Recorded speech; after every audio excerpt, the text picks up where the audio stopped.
Imagine being aboard the largest and most luxurious ship of its time, a journey filled with promises and expectations. But what if I told you that behind the most famous tragedy of the 20th century, there might be a dark secret? Today, we are going to unravel one of the most fascinating and controversial mysteries in history: the sinking of the Titanic. Was it really a tragic accident, or was there a sinister plan behind it? Join me to find out.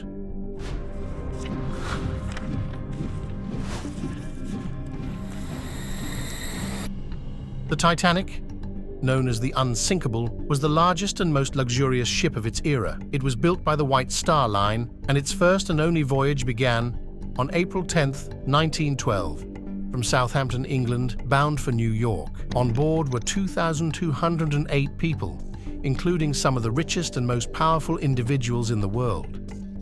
But on the night of April 14th and the early morning of April 15th, the Titanic struck an iceberg in the North Atlantic. The impact caused fatal ruptures in its hull, and within hours, the ship sank, taking 1,492 lives with it. Now let's delve into the conspiracy theory that suggests it wasn't the Titanic that sank, but its twin ship, the Olympic.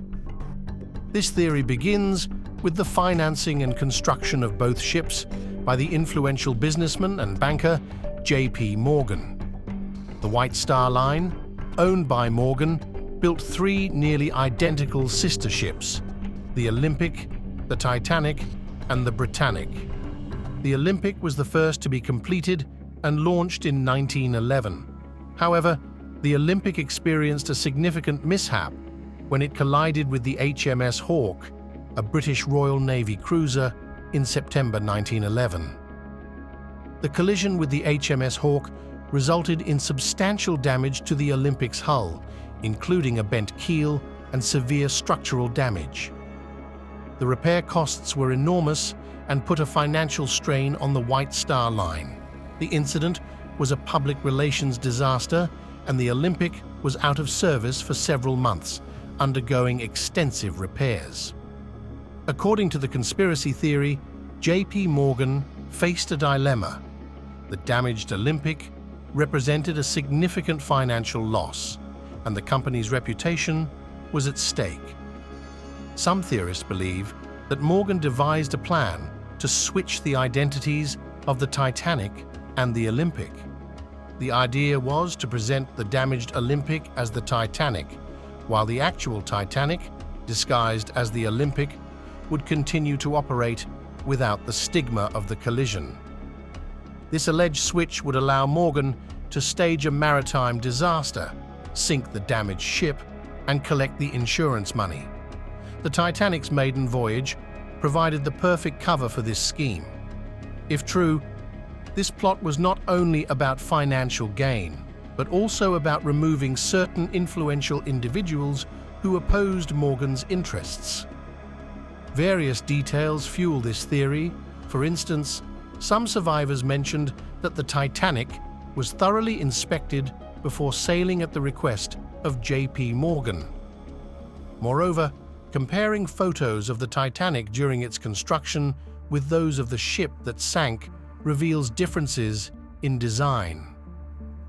It is also said that one of Morgan's political opponents cancelled his trip at the last minute due to suspicions that something terrible would happen.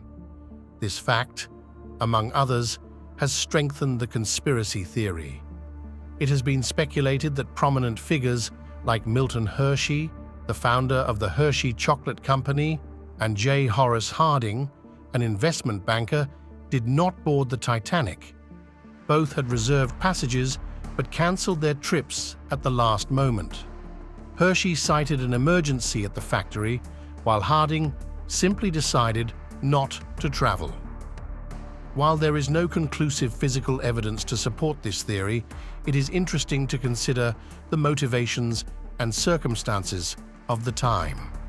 The idea of collecting insurance and eliminating enemies sounds plausible, but sacrificing so many innocent lives seems too high a cost, even for someone with J.P. Morgan's resources and ambition. In conclusion, Although the theory of the swap between the Titanic and the Olympic is intriguing and has certain elements to support it, we must remember that many conspiracy theories are based on speculation and coincidences. What is certain is that the tragedy of the Titanic remains one of the most impactful in history and leaves us with many unanswered questions. What do you think? Do you believe it was a sinister plan or just a tragic accident? Leave us your comment and don't forget to subscribe for more fascinating content. See you next time. Thank you for joining us on this journey to the past. Remember to like the video if you enjoyed it and hit the bell to not miss any updates. See you in the next video.